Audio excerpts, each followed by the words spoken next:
এই টুলুঙা মন্তব্য দি কিনে গল ফুলাই ফুলাই কথা ক'লে এই কংগ্ৰেছৰ দিনত যেনেকুৱা কৈ আহিছিল আকৌ ইউ পি পিলত কৈ কেনে গল ফুলাই ফুলাই কৈ কেনে প্ৰমোদৰ ওচৰত বেছি ভাল হ'ব যদি খুজিছে ইয়াৰ পৰা লজ্জাজনক একো নাই। গতিকে এইকাৰণে মই অনুৰোধ কৰিছোঁ যে গৰ্জন মছাৰী ডাঙৰীয়া এতিয়াও সময় আছে, অলপ সংযম হওক, অলপ ভদ্ৰতা ৰাখি কেনে কথাবিলাক কোৱাৰ কাৰণে চেষ্টা কৰক। আচ্ছা আজি কওকচোন, বড়ো মানুহতো বহুত বাংলাদেশত আছিল, তেওঁলোকক কি আমি বাংলাদেশী কম নেকি? আৰু ইলিগেল তেওঁ যিটো কৈছে বাংলাদেশী, এই গৰ্জন মছাহাৰী নামৰ যিটো ছদ্মবেশী ৰাজনীতিজ্ঞ, তেওঁ এনেকুৱা কথা ক'বলৈ কেনেকৈ সাহস পায়? মই টানি অনুৰোধ কৰিছোঁ গৰ্জন মছাহাৰী ডাঙৰীয়াক, লগতে সকীয়াই দিছোঁ তেওঁ অতি সোনকালে এই আক্তাৰা বেগম বাইদেউৰ ওচৰত ক্ষমা খুজিব লাগে। আমাৰ হাগ্ৰামা মহিলাৰী ছাৰ ডাঙৰীয়াৰ নেতৃত্বত এইবাৰ চৰকাৰ আহিছে, ইমান ধুনীয়াকৈ আমাৰ 28টা চিট আমি পাইছোঁ। আমি 30টা পাবলৈ সক্ষম হৈছিলোঁ, কিন্তু 2টা চিট কিবা কাৰণত আমি হেৰুৱাব লগা হৈছিল।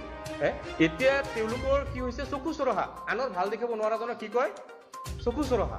তেওঁক সহ্য কৰিব পৰা নাই আমাৰ BPF চৰকাৰ, তেখেতসকলে সহ্য কৰিব পৰা নাই, হজম কৰিব পৰা শক্তি তেখেতৰ নাই। কাৰণ এইটো বুজিব লাগে, যিহেতু ৰাইজে আমাক মেণ্ডেট দিছে।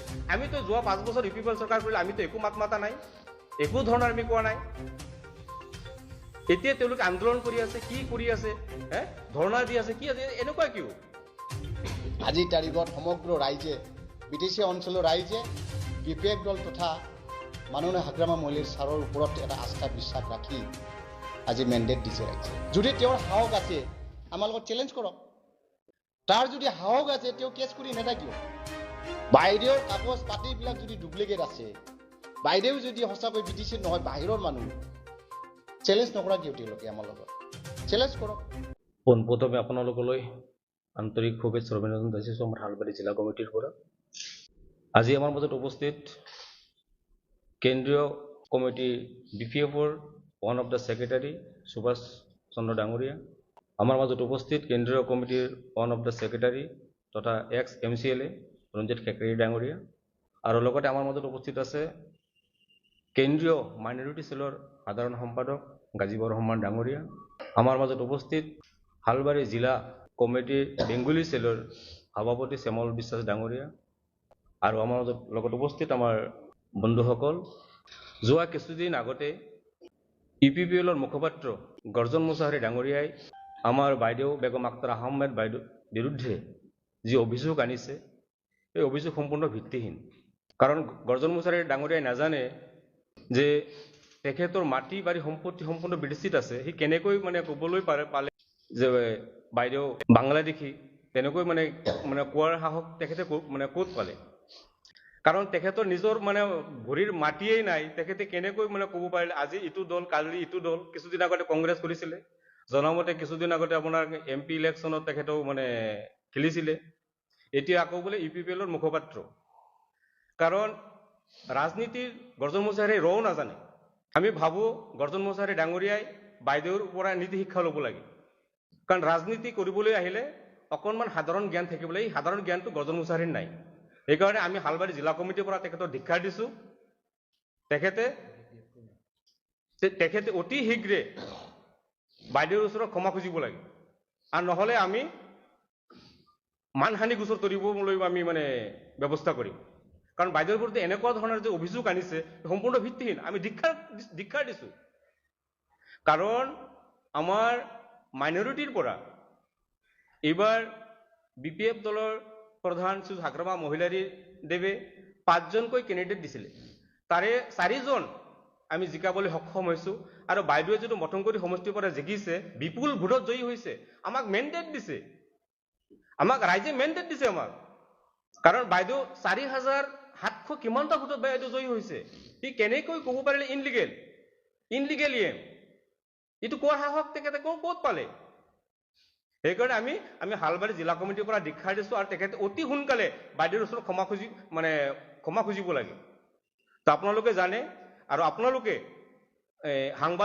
সাংবাদিকৰ জৰিয়তে তেখেতক ক'ব লাগে অতি শীঘ্ৰে তেওঁলোক ক্ষমা খুজক। তো আমি আমাৰ হাগ্ৰামা মহিলাৰী ছাৰ ডাঙৰীয়াৰ নেতৃত্বত এইবাৰ চৰকাৰ আহিছে, ইমান ধুনীয়াকৈ আমাৰ 28টা চিট আমি পাইছোঁ, আমি 30টা পাবলৈ সক্ষম হৈছিলোঁ, কিন্তু 2টা চিট কিবা কাৰণত আমি হেৰুৱাব লগা হৈছিল। কিন্তু আমি 28টা চিটে ৰাইজে আমাক মেণ্ডেট দিছে। এতিয়া তেওঁলোকৰ কি হৈছে, চকু চৰহা, আনৰ ভাল দেখিব নোৱাৰাজনক কি কয়, চকু চৰহা। তেওঁক সহ্য কৰিব পৰা নাই। আমাৰ BPF চৰকাৰ তেখেতসকলে সহ্য কৰিব পৰা নাই, হজম কৰিব পৰা শক্তি তেখেতৰ নাই। কাৰণ এইটো বুজিব লাগে, যিহেতু ৰাইজে আমাক মেণ্ডেট দিছে।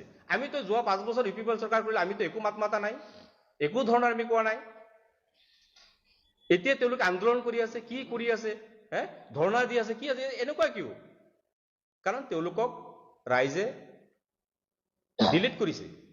কাৰণ তেওঁলোকৰ চৰকাৰৰ দিনত যি দুৰ্নীতি হৈছে, কোনো ধৰণৰ উন্নয়নমূলক তেখেতসকলৰ কাম হোৱা নাই। আজি আমাৰ হাগ্ৰামা মহিলাৰী দেৱৰ নেতৃত্বত আমাৰ চৰকাৰ হৈছে, আমি 28টা চিট লৈ আমি চৰকাৰ পাবলৈ সক্ষম হৈছোঁ। আৰু আমাৰ এই হালবাৰী জিলা আৰু হালবাৰী জিলাৰ পৰা আমি দুজনকৈ আমি MCLA দিবলৈ সক্ষম হৈছোঁ। তাৰে ভিতৰত বেগম আক্তাৰা আহমেদ বাইদেউ ডাঙৰীয়ানী দুটাকৈ শক্তিশালী ডিপাৰ্টমেণ্ট পাইছে। এটা হ'ল স্বাস্থ্য কাৰিকৰী বিভাগ আৰু হ'ল হস্ত আৰু বস্ত্ৰ শিল্প পাইছে। আৰু ৰাইজৰ হকে তেখেতে কাম কৰি আছে, দিনে ৰাতিয়ে একাকাৰ হৈ পেলাই বাইদেউ কাম কৰি আছে, ৰাইজৰ হৈ কাম কৰি আছে। এই দুটা মাহৰ ভিতৰত যিখিনি কাম কৰিব পাৰিছে, মই ভাবো যোৱা 5টা বছৰত যদি UPPL চৰকাৰ চলালে সেইখিনি কাম তেখেতসকলে কৰিব পৰা নাই। তেখেত কোনো ধৰণৰ উন্নয়নমূলক কাম কৰিব পৰা নাই। আপোনালোকে চাওক, কোনো ৰাস্তা, কোনো ঘাট, একো ডেভেলপমেণ্টৰ কাম হোৱা নাই। তো আমাৰ বাইদেউৰ নেতৃত্বত যি ধৰণে কাম হৈ আছে, খুব ধুনীয়াকৈ চলি আছে আৰু আগন্তুক দিনত তেনেকৈ চলিব। আৰু যি গৰ্জন মোছাহাৰী ডাঙৰীয়াই যিটো ইনলিগেল বুলি কৈছে, মই আহ্বান জনাও গৰ্জন মোছাহাৰীক, তেখেতে অতি সোনকালে বাইদেউৰ ওচৰত বা আমাৰ BPৰ ওচৰত ক্ষমা খুজিব লাগে। এইখিনি। আৰু ইয়াতে আমাৰ মাজত আছে চেন্ট্ৰেল কমিটিৰ সুভাষ সৰকাৰ ডাঙৰীয়া। BPFৰ চেন্ট্ৰেল কমিটিৰ তৰফৰ পৰা সকলো সাংবাদিক বন্ধুসকললৈ শ্ৰদ্ধা নিবেদন কৰিছোঁ। আজি আমাৰ ডিষ্ট্ৰিক্ট BPFৰ ছেক্ৰেটাৰী ডাঙৰীয়া যিটো ক'লে গৰ্জন মোছাহাৰীৰ বিষয়ে, এইটো অত্যন্ত পৰিতাপৰ বিষয় আৰু ইলিগেল। তেওঁ যিটো কৈছে বাংলাদেশী, আচ্ছা আজি কওকচোন, বড়ো মানুহতো বহুত বাংলাদেশত আছিল, আনডিভাইডেড যেতিয়া ইণ্ডিয়া আছিল, তেওঁলোকক কি আমি বাংলাদেশী কম নেকি? তেওঁ এজন ৰাইজৰ প্ৰতিনিধি, তেওঁ দুবাৰকৈ ভোট খেলিছে, এবাৰ হাৰিছে, একবাৰ জিতিছে। এই মানুহজনক এই গৰ্জন মোছাহাৰী নামৰ যিটো ছদ্মবেশী ৰাজনীতিজ্ঞ, তেওঁ এনেকুৱা কথা ক'বলৈ কেনেকৈ সাহস পালে? গতিকে মই টানি অনুৰোধ কৰিছোঁ গৰ্জন মোছাহাৰী ডাঙৰীয়াক, লগতে সকীয়াই দিছোঁ, তেওঁ অতি সোনকালে এই আক্তাৰা বেগম বাইদেউৰ ওচৰত ক্ষমা খুজিব লাগে। নথয় তেওঁৰ বিৰুদ্ধে আমি গোটেই BTCত মাৰ বান্ধি থিয় হৈ তেওঁৰ বিৰুদ্ধে আন্দোলন কৰিবলৈ বাধ্য হ'ম। তেওঁ কি ভাবিছে আমাক? বাংলা ভাষা কোৱাৰ লগে লগে আমাক বাংলাদেশী, মইতো বাংলা ভাষী মানুহ, মই বাংলাদেশী নেকি? মই ওৱান অফ দ্য ছেক্ৰেটাৰী BPFৰ চেন্ট্ৰেল কমিটি, ময়ো এটা সময় আন্দোলন কৰিছিলোঁ এই BTCৰ কাৰণে, মই বাংলাদেশী হলো নেকি? এইটো কি কথা কয়? তেওঁ এটা সময় ভোট খেলিছিল MPত কংগ্ৰেছৰ পৰা, তেওঁকে এই যিবিলাক ভোট পাইছিল সেইবিলাকতো মেক্সিমাম তেনেহ'লে বাংলাদেশৰ পৰাই ভোট দিছিল নেকি? তেওঁতো মুছলমানৰ ভোট বেছি পাইছিল, তেওঁ বোলে 1,35,000 ভোট পাইছিল, তেওঁ বাংলাদেশৰ পৰা আহি তেওঁক ভোট দিছিল নেকি? মই তেওঁক প্ৰশ্ন কৰিছোঁ। গতিকে তেওঁক আকৌ এবাৰ সকীয়াই দিছোঁ, তেওঁ এনেকুৱা উল্টা চিধা কথা ক'ব নালাগে। এতিয়া আমাৰ BTCটো কেনেকৈ উন্নয়ন কৰিব পাৰে, প্ৰকৃতিৰ ফলে ঝাপলি মেলাব পাৰি, সেইটোহে কৰিব লাগে। তেওঁলোকে এতিয়া পাৰ্টি কৰি তেওঁলোকে ৰাইজে ৰিজেক্ট কৰাৰ ফলত তেওঁলোকৰ আবুল তাবুল বকিবলৈ আৰম্ভ কৰিছে। গতিকে মই আপোনালোকৰ মাধ্যমেদি UPPLৰ মুৰব্বীক তথা প্ৰমোদ বড়ো ডাঙৰীয়াক এই গৰ্জন মোছাহাৰীক লেগাম লগাবলৈ অনুৰোধ কৰিছোঁ, তেওঁ যাতে এনেকুৱা ভৱিষ্যতে উল্টা চিধা কথা নকয়। এইখিনিয়ে মই ক'বলগীয়া। মোৰ আন্তৰিক শুভেচ্ছা অভিনন্দন জ্ঞাপন কৰিছোঁ। আজি আমাৰ চালবাৰী জিলা BPFৰ তৰফৰ পৰা প্ৰেছ মিটটো কৰা হৈছে। ইতিমধ্যে আমাৰ ডিষ্ট্ৰিক্টৰ জেনেৰেল ছেক্ৰেটাৰী, আমাৰ চেণ্ট্ৰেলৰ ওৱান অফ দ্য ছেক্ৰেটাৰী, তেওঁ আপোনালোকক প্ৰকাশ কৰিলে। তো আজি বাধ্য ময়ো আহিব লগা, অতি দুৰ্ভাগ্যজনক কথা।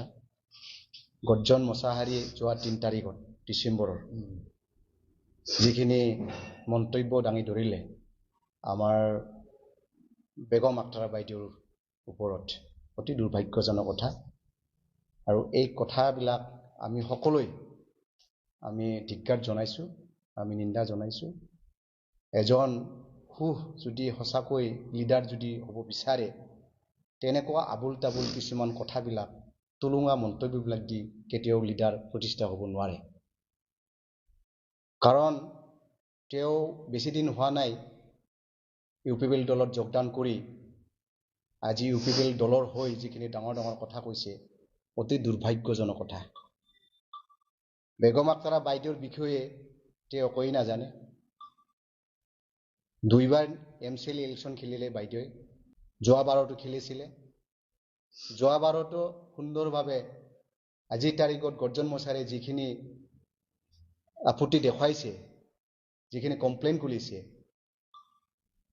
এইবোৰ ভিত্তিহীন যোৱা বাৰতো বাইদেউ ইলেকশ্যন খেলিছিলে এইবাৰো ইলেকশ্যন খেলিলে তো এই যিখিনি কথাবিলাক কৈছে মাটিৰ কথা বা BTCৰ মানুহ নহয় আসলতে গৰ্জন মছাহাৰী ডাঙৰীয়াই বেগম আক্তাৰা বাইদেউৰ বিষয়ে একোই নাজানে বেগম আক্তাৰা বাইদেউৰ যিখিনি মাটি বাৰী সম্পত্তি বহুত বিঘা আজি ৬২ চনৰ পৰাই ইয়াতে BTC অঞ্চলত আছে য'ত বৰ্তমান লোৱাপুৰ গাঁৱত য'ত বৰ্তমান ঘৰ কৰিছে তাতে ৬২ চনৰ পৰাই তেওঁৰ পৈতৃক দেউতাকৰ সম্পত্তিবিলাক ইয়াতে আছে গতিকে জানিব লাগে গৰ্জন মছাহাৰীয়ে যে আমাৰ BTC চুক্তিত কি আছে এই কথাবিলাক জানিব লাগে BTCত মাটি থকা পৈতৃক সম্পত্তি সেই অনুযায়ী ইয়াতে যে BTCত নাগৰিক BTCৰ যে নিৰ্বাচন খেলিব পাৰে এই কথাটো তেওঁ জানাটো উচিত আৰু যদি নাজানে তেতিয়াহ'লে শিকি লোৱাটো দৰকাৰ আৰু যদি জানি শুনি যদি কৈছে তেতিয়াহ'লে ইন্টেনশনালি তেনেকুৱা কথাবিলাক কৈ তেনেকুৱা তুলুঙা মন্তব্যবিলাক দি কেনে যদি লিডাৰ হ'ব বিচাৰিছে তেতিয়াহ'লে অতি দুৰ্ভাগ্যজনক কথা গতিকে আমি ভদ্ৰভাষাৰে আমি তেওঁক অনুৰোধ কৰিছোঁ যাতে তেনেকুৱা কথাবিলাক নকয় BTCৰ আমি এতিয়া বিচাৰোঁ উন্নতিটো বিচাৰোঁ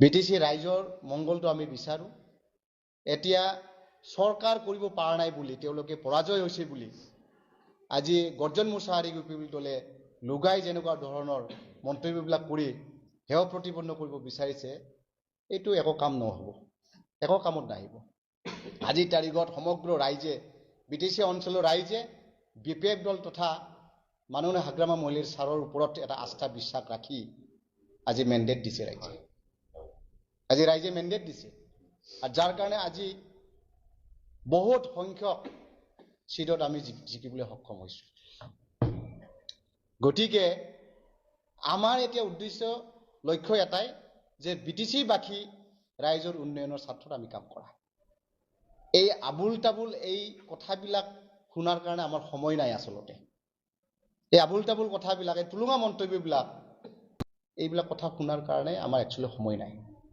তথাপিতো আজি আমি গৰ্জন মছাহাৰীক আমি ডিষ্ট্ৰিক্ট চালবাৰী জিলা তৰফৰ পৰা আমি তেওঁক আমি অৱগত কৰিছোঁ তেওঁক জনাইছোঁ অনুৰোধ কৰিছোঁ আকৌ যাতে তেনেকুৱা কথাবিলাক যাতে কোৱাৰ কাৰণে চেষ্টা নকৰে নহ'লে হয়তো আজি আমি ইয়াত প্ৰেছ মিট দিছোঁ অনাগত দিনত হয়তো আমি হয়তো বেলেগ ব্যৱস্থা তথা হয়তো মানহানি কেছ কৰাৰ কাৰণে হয়তো বাধ্য হ'ব পাৰে তাত আমি চেলেঞ্জ কৰিম যদি তেওঁৰ সাহস আছে আমাৰ লগত চেলেঞ্জ কৰক তাৰ যদি সাহস আছে তেওঁ কেছ কৰি নেদা কিয় বাইদেউৰ কাগজ পাতিবিলাক যদি ডুপ্লিকেট আছে বাইদেউ যদি সঁচাকৈ BTC নহয় বাহিৰৰ মানুহ চেলেঞ্জ নকৰা কিয় তেওঁলোকে আমাৰ লগত চেলেঞ্জ কৰক আহক কেছ ফাইল কৰি নেদা কিয় তেওঁলোকে কেছ ফাইল কৰক যদি সাহস আছে তেওঁলোকে